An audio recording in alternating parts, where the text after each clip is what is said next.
Hey, everybody. This is your host, Nevin Gusak of the Populist Patriot. Just wanted to take a couple of minutes to give you a couple of reflections on my time on the Heated Hippy podcast with Conor of Counterpoints Coliseum. And it was a great panel, very knowledgeable individuals. You had Beckett, who's YouTube commentator based in Great Britain. You have Rob Noor, who I approached already, and we're going to be having a conversation hopefully a couple of weeks from now, because I think there definitely is some crossover between my views and his views. We're both in certain ways different kinds of nationalists, but nationalists nevertheless. And I think this would be a great discussion slash dare I say debate. And I think that would be a really healthy and productive discussion. I kind of liked him personally too as well. Also had Dylan Burns, who's a left-wing YouTuber. He is part of the sort of bread tube or more the quasi-woke left. But what aligned Dylan and I, and even Destiny, and Destiny, of course, needs no introduction. I interacted very little to nil. Maybe they all thought they knew I was my first time on this panel, and therefore maybe they didn't want to push too hard against me. I don't know. Maybe they didn't think much of my opinions. I mean, whatever the case may be.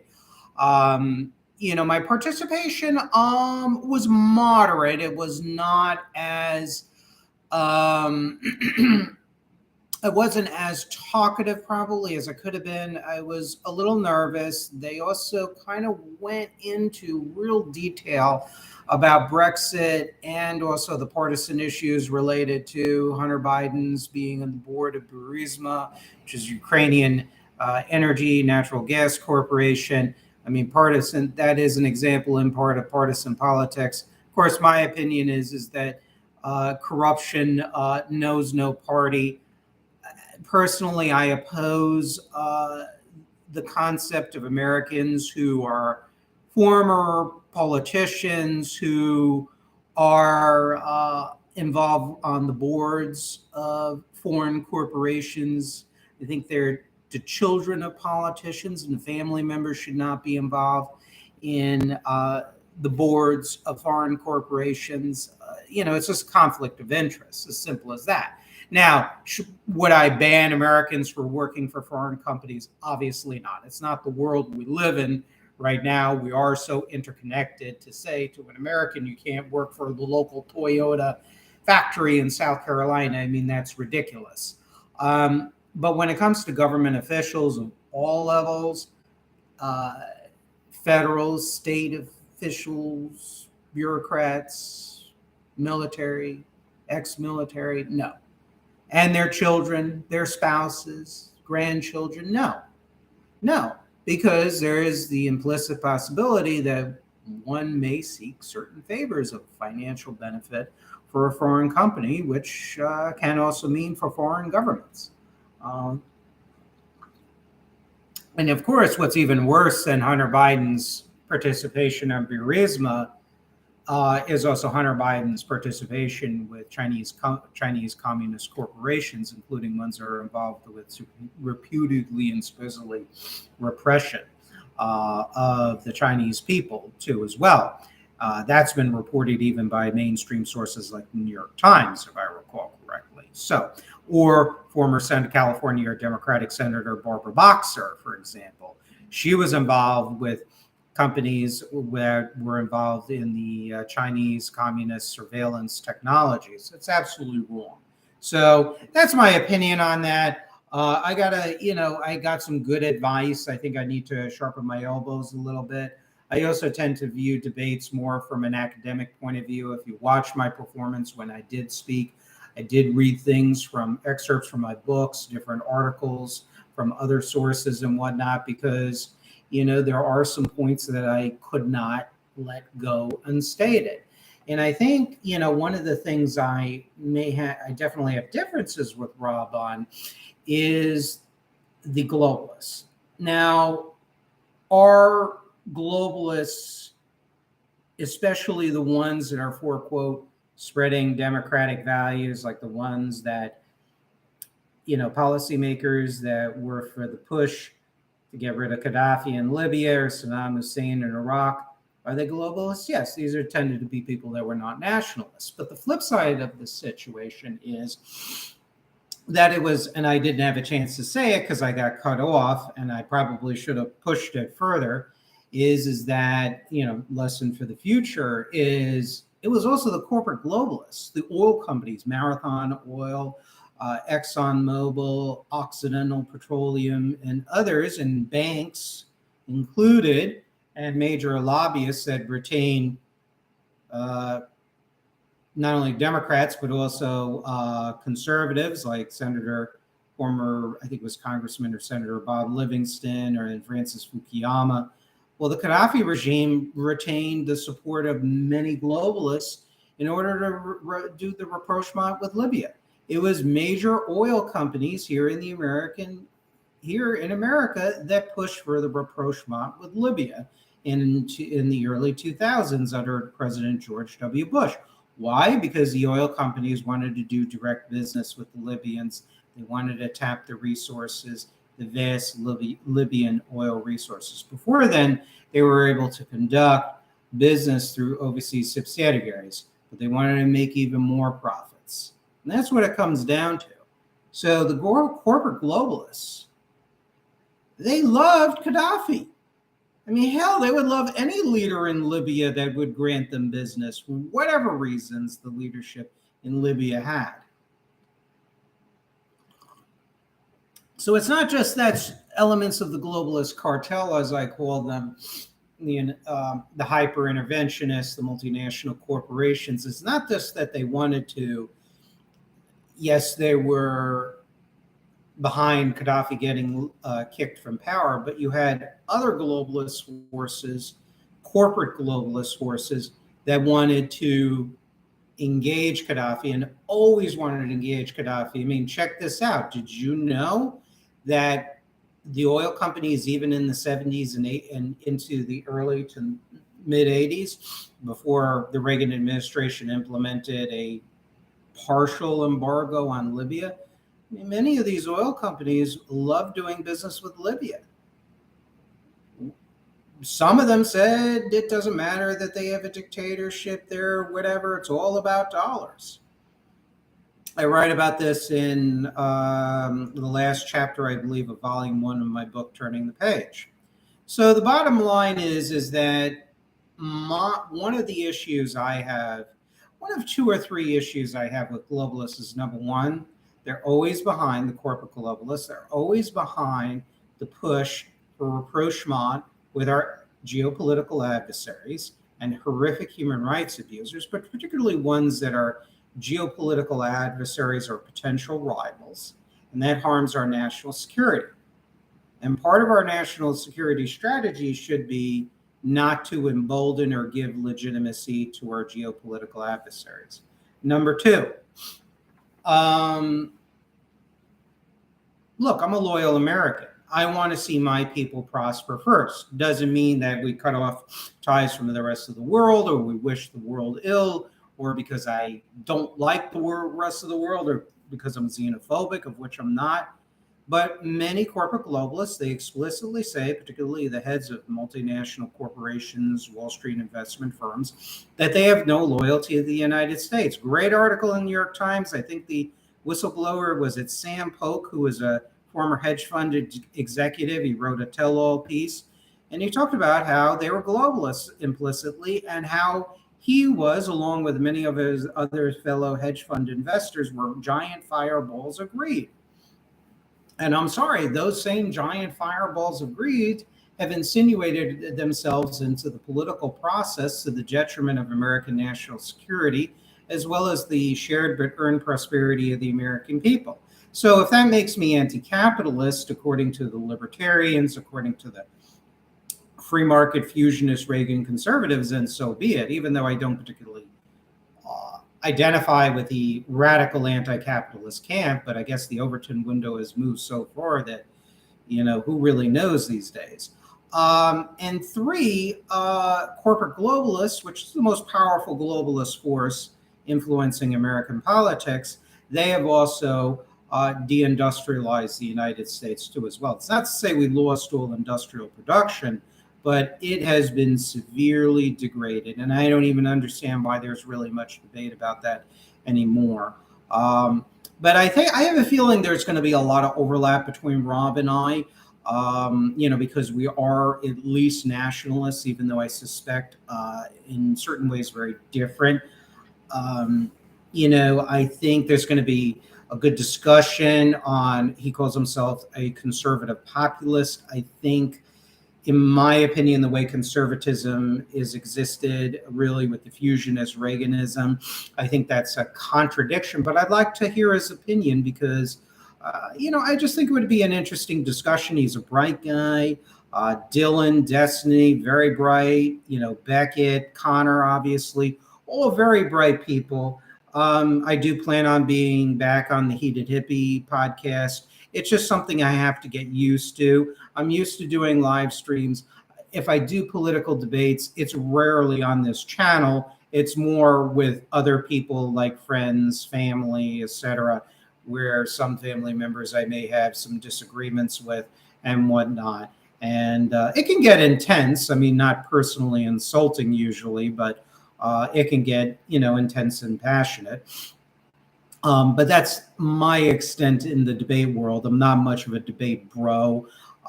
When I do, I tend to really like to put in the facts and research and really focus on that. But I have to shift gears a little bit. I can't make it solely about an academic debate. The other thing is I am not an expert, obviously, like the other panelists on Burisma and Brexit. I mean, I am familiar with them, but not enough to really debate the nitty gritty. I'm just being honest with you, the audience. I'm not going to lie. I mean, that's one thing maybe I lose clout because of being a little too honest. It's like, if I discuss something, I don't want to pretend I know something that I only have some marginal knowledge about. But I think overall it was a great discussion. I think what I said was good. I made my solid points. I gave a solid introduction, quoted a good FDR section of his speech in the beginning, made my points. However, the things like Brexit, it is a hot button issue or was a hot button issue. I did give briefly my opinion on that. I think the issue in Britain, I mean, I'm not British, so I don't like to get my nose too deep in what foreign people should do vis-a-vis with their political and economic systems. But I think Brexit, which was led by libertarian Thatcherite globalists, I think one of the former chairmen of the Exchequer in Thatcher's Britain, was it Nigel Lawson or one of them, who was a very hardline free trader as Britain was deindustrializing in the 1980s.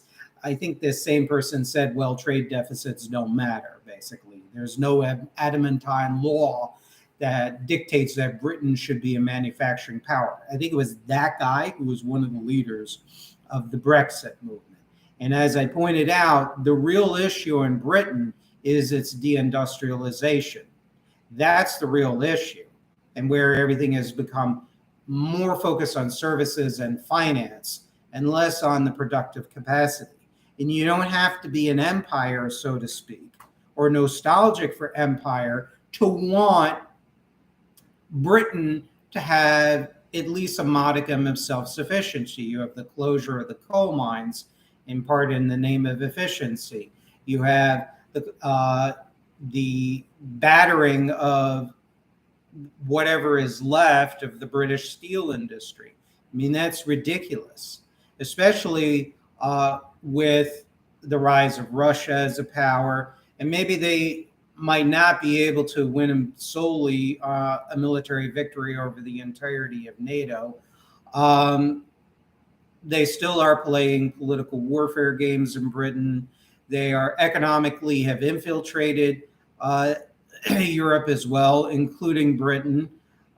In fact, Britain, at least until recently, was reliant in part on Russian energy sources and imports. You have Russia has been allowed to retain a strong financial presence in London, in the city of London. I mean, this is all stuff that is very problematic. Why? Because that gives another potentially hostile power leverage over another country. So you just never know what's going to happen in the world. The world can go to crapper in a minute. And if you have supply chains that are stretched out, you're in a lot of trouble. If you can't produce enough of your own food, energy, basic industrial goods, you're going to have a problem when your supply chains are cut. And yes, globalism and nationalism is an extremely complicated issue. I agree with the globalists on that. But what's not complicated is also when the world has been interdependent. We all thought the alliance system and the budding, quote, globalization before World War I would last forever. That broke down. We thought the League of Nations would solve, and World War I would be the war to end all wars. And, we thought that trade with fascist Italy, Soviet Russia, National Socialist Germany would modify their behavior. Well, and Japan, well, it didn't. Trade did not make these powers any less hostile. You got World War II. And now you have the Cold War. And you know what? In varying levels, the West, industrialized Asian countries, the United States and Canada, were all trading with the Eastern Bloc, China, the Soviet Union, and other communist countries throughout the world, and non-communist but Soviet allied dictatorships. That didn't liberalize them. That prolonged their life. In fact, to quote a West German official from early to mid 1989, I think New York Times or a Washington Post article, the West German trade and swing credits were, quote, subsidizing Stalinism. It was the massive loan given by the Christian Democrats of Helmut Kohl and Franz Josef Strauss that prolonged the DDR, the Deutsche Demokratische Republik, East Germany. It was a multi-billion Deutschmark loan that was given that helped keep the East German economy afloat and the East German communist system. So when I look at it, and today, rise of China, we all thought, global free trade is going to make China a kinder, gentler form of communism and may even democratize China. That didn't happen. Make it a more peaceful China, but yet they are hyper-militarized. You look at Russia. I remember Obama in 2012 saying, well, Mitt Romney wants the 1980s foreign policy back. Well, turns out Mitt Romney, it pains me to say this, and I don't think he was sincere about it because he's a conservative two-stepper. We'll explain what that means. Mitt Romney was correct. Permanent normal trade relations and the Russian reset and permanent normal trade relations with the Russian Federation, which the Republican Party platform of 2012, by the way, supported, and the New START Treaty. Well, Putin violated the New START Treaty to begin with. You have the situation with PNTR, our trade deficit increased. Russian behavior became even more aggressive because they then marched into the Crimean Peninsula. And then they, after infiltrating Eastern Ukraine through GRU agents and SVR agents, they invaded the part of Eastern Ukraine and are seeking literally to defeat the entire country of Ukraine and put it under Russian control. Putin, as I mentioned on the heated Hippy, Putin continued to subvert Western European countries, giving all kinds of funding, support, solidarity, cooperation with various far left and communist parties in the NATO countries and neutral countries, as well as various so-called right-wing populist and nationalist parties, and also neo-Nazi parties, if you want to include the German NPD, the National Democrats. So, and not to mention that Russia has expanded its presence in Latin America. They have ties with the Brazilian Workers' Party when they were in power, and probably engage with the Brazilians again now that Lula da Silva is in office. They spread in Nicaragua, Bolivia, into the MAS, Cuba, Venezuela, etc. Russia has participated in the meetings of the ALBA Alliance, which is the sort of Latin American Marxist left. They have participated in those meetings. And of course, they're also very, very close with China, and have been very close to China openly since Gorbachev and Deng Xiaoping openly healed the vastly exaggerated quote unquote Sino-Soviet split. So, I can go on and on and on and bore you to tears. Clearly the Cold War is not ended. It's continued, and in some areas on steroids with espionage and Russia's continued military modernization, irrespective of their battlefield performance in Ukraine.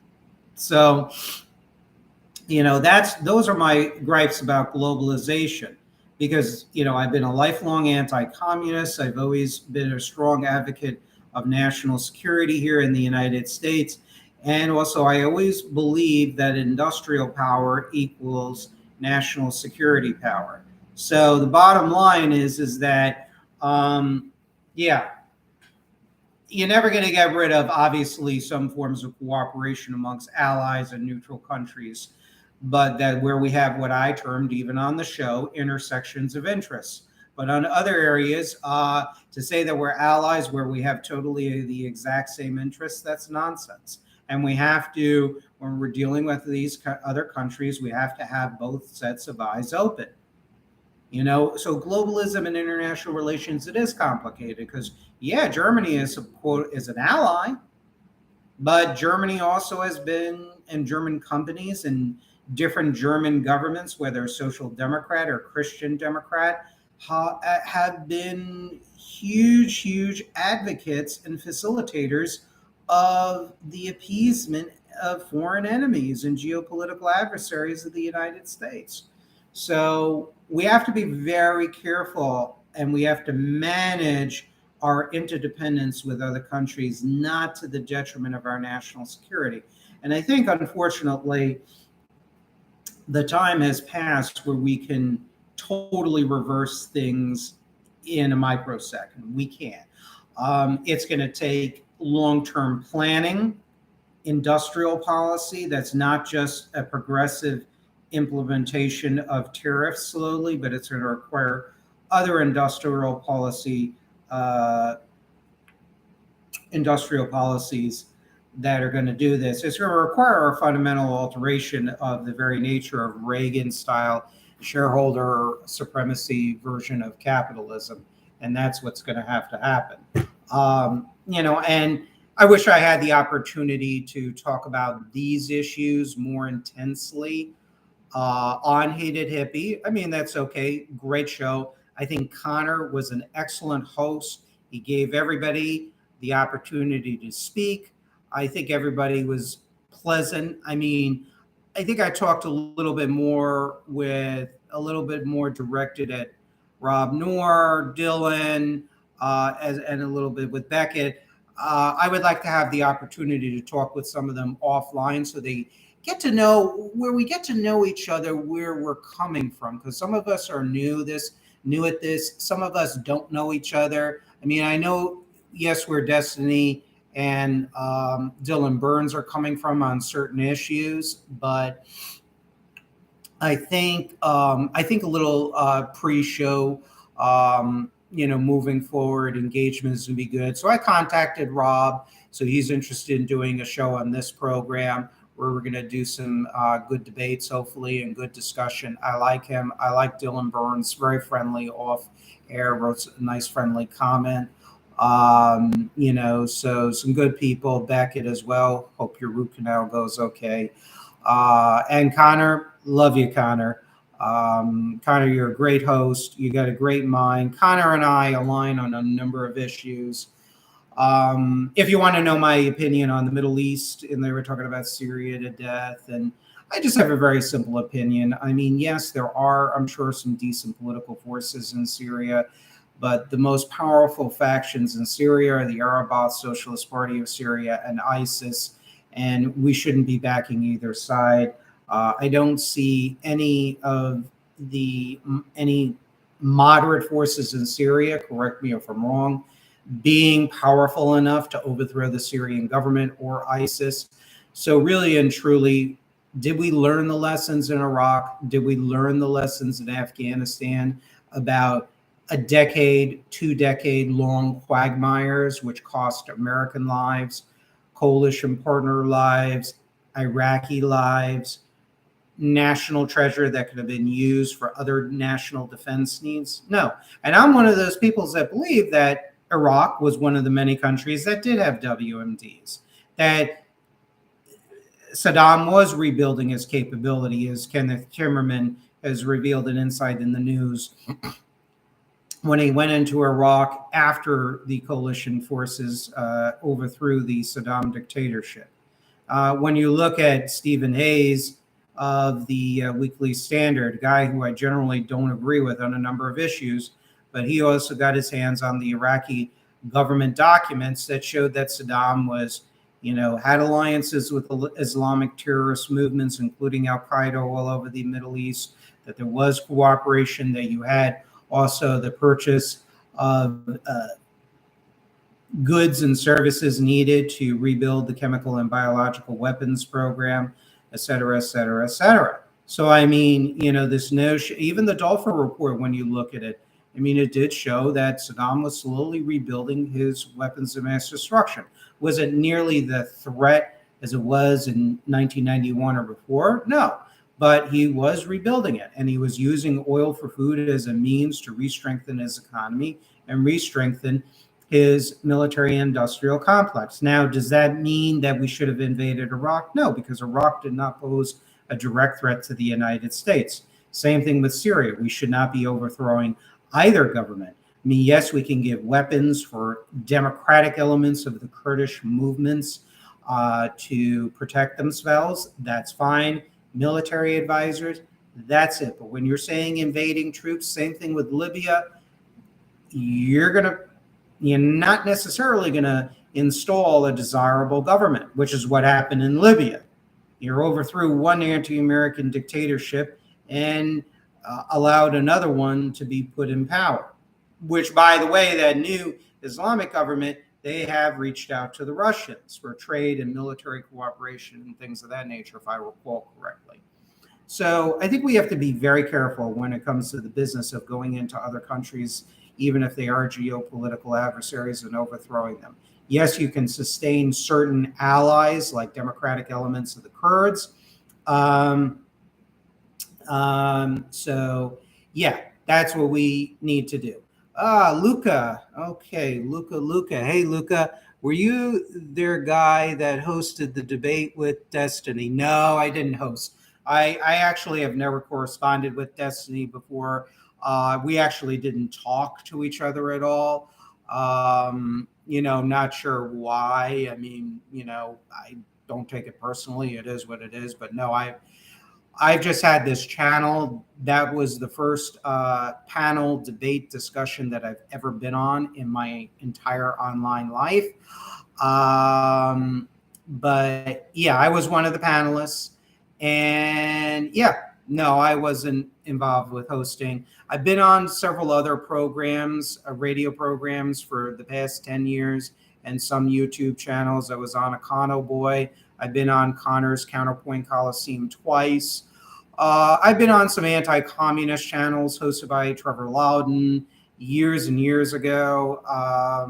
I've been on Make the Call, which used to be hosted by Rick and Back through the WEI network. That show unfortunately no longer exists, but it's my first panel, but probably will not be my last. So, yep. So that's my online life in a nutshell. And thanks for listening, Luca, as I enjoy my coffee. Um, I had to dip out early because I had to wake up early. I had to dip out early or leave early from the heated hippie because I had a e-foiling lessons. One of those sort of short surfboard looking things that kind of get lifted in the air over the water as you kind of move your feet and your body. Yeah, I was doing my first lesson on that. So I had to get up early for that. And they needed to have some energy for that, some energy. So I was just kind of tired and whatnot. And I just kind of wrote the people on Discord. I'm like, look, guys, got to go. I got to get up early. It was great talking with you. Ba, ba, ba. And a few of them wrote back. Dylan Burns wrote back. Beckett wrote back. Connor wrote back. And then I followed up and wrote Rob Noor because he invited me. He invited all the panelists on his program. I definitely would love doing it. Um, everybody I like. I mean, Destiny, I have some major disagreements with on regarding because I've listened to his interviews on stock buybacks, and he is a proponent of stock buybacks. He's not for making it illegal. He is a free trade kind of guy. I am more for balanced trade, a balance between semi-open trade and protectionism. I do believe countries should trade with each other based on product quality. The problem is the global trade regime in part is dictated by government intervention, particularly in our trade rivals and our geopolitical adversaries, which gives them added advantages against independent American manufacturers historically that didn't have the same governmental support. Yeah. So, I mean, that Destiny on certain issues, certain core issues of mine, I have core disagreement with. So, I've never talked with him. Yeah. So, yep. So, that's the story with this. A little news on this channel. My last guest, J.R. Nyquist, unfortunately, due to technical difficulties, I wasn't able to upload the interview. And whatever part of the interview did get briefly uploaded because it continued to get cut off. Unfortunately, he brought up COVID, and I did not expect him to bring up COVID. I don't generally like to talk about certain issues, especially issues related to medicine and biology that I don't have training on. And he brought up opinions that were very highly controversial. And unfortunately, this channel got a strike against it, and which is unfortunate. So we have to obviously be very careful about what we talk about on this program. So I reached out to him, but I did get a strike and I could not upload or do any content for a solid week. So it's not something I generally brought up. I did bring up a little bit in response to COVID, but when it comes to aspects of COVID related to whether vaccines are effective or not, I mean, I gave somewhat of a little bit of an opinion, but I kind of let him speak his mind because again, I don't like to discuss, challenge, debate issues that I don't have enough training on. So it's just be forewarned to the guests. There are certain things that frankly I'm not going to discuss or want to discuss because I don't want a second and third strike. And eventually I don't want this channel to go away. So unfortunately, we have to be careful. Unfortunately, this is where, again, I disagree with a lot of conservatives on is they like to bleed on and complain all day about big government. But what about also the big government's supposed encroachments on free speech or actual encroachments on free speech? Well, what about also the large corporations imposing their views on free speech and saying, well, what should be said and what shouldn't be said? So you have the heavy hand of private corporations and the federal government and state governments on free speech. And this is an example of where whatever the topics, even if it's controversial, you do have a big brother watching you, rightfully or wrongfully. So something we got to be real careful about in the future. I discussed it with J.R. Nyquist, and moving forward, whenever I have him on the future, it's this topic that we need to avoid. And, that's the lay of the land, because at the end of the day, really and truly, I talk about primarily economic issues and strict national security issues.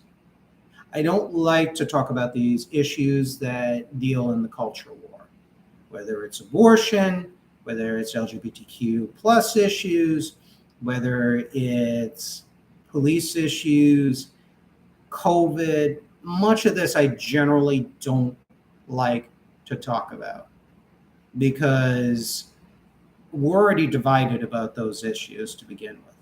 How about let's talk about issues that unite us versus the stateless political and economic elites in this country? How about that? Like about trade, the threat of Russia and China, the need for an industrial policy, the need to get rid of right to work and re-strengthen labor unions, the whole capitalism versus socialism issue, and how do we reconfigure capitalism so we could actually make it appealing to average people. So that's kind of my thing. So I'm glad that I'm able to make live content again and make interviews forward. Feel free to tell other people about this channel. Look forward to being on other episodes of the Heated Hippie, and hope everybody has an enjoyable weekend. Just waiting to go to the South Beach Food and Wine Festival with my girlfriend. So looking forward to that, for an afternoon of eating of good food, great libations, and great company with my girlfriend. And hope you all have a great day. And, fellow content creators, be careful what you say on YouTube and other platforms, because sometimes you will get in trouble, rightfully or wrongfully. And there are some times where, speech can be offensive. I've seen many anti-Jewish and very racist and even classist rhetoric on Twitter and Facebook and YouTube and whatnot. And some of it's pretty nasty and objectionable stuff out there that I absolutely despise. But, so that's it. Crusader 21. Hey there. Hey, Crusader. How you doing? I've been, how you doing there? So, maybe one of these days you can get you on the show too as well. So, yeah, you're doing good. How am I doing? I'm doing great. I had a panel discussion with on the Heated Hippie podcast with Destiny. Destiny, Dylan Burns, and others. It was an interesting discussion. I was a little nervous. Generally, even group conversations is not my forte, but I got to get my feet wet, my elbows sharp. I made my points. I think I made good points. I found that I have the most in common, because I've met Conor of Counterpoints Coliseum in real life, and him and I have a lot in common with views. I also had things in common with Destiny and Dylan Burns insofar that at least I believe that Russia and China are existential threats to our American national security. I know, Crusader, some of the channels you're associated, they take a completely opposite view, I think for differing reasons.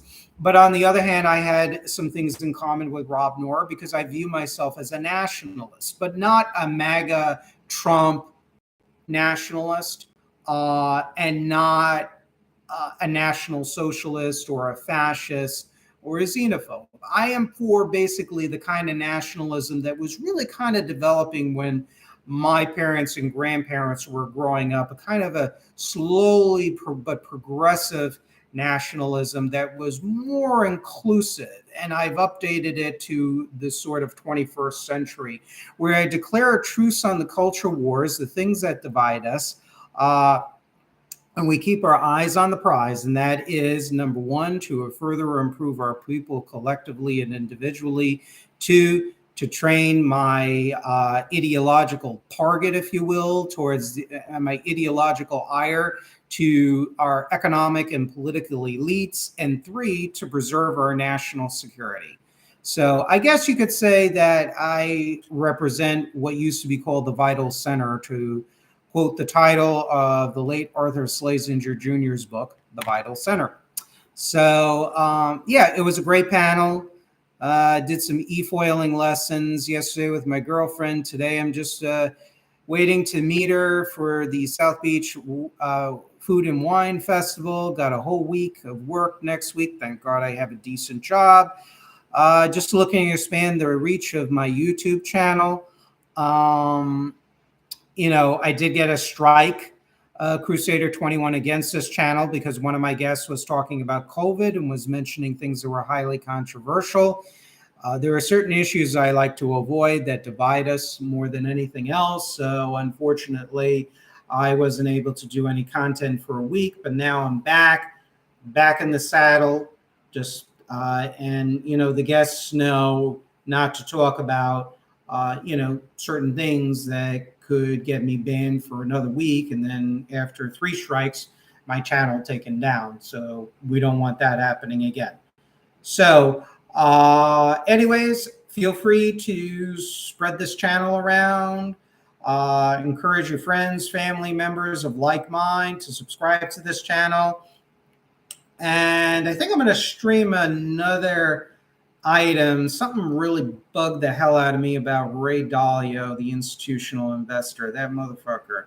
He's been good on some issues on reforming capitalism, but other things, it's just yikes. So I think we're going to call this episode Wall Street Watch. So I'm going to stream that when I pull up the articles in just a hot minute.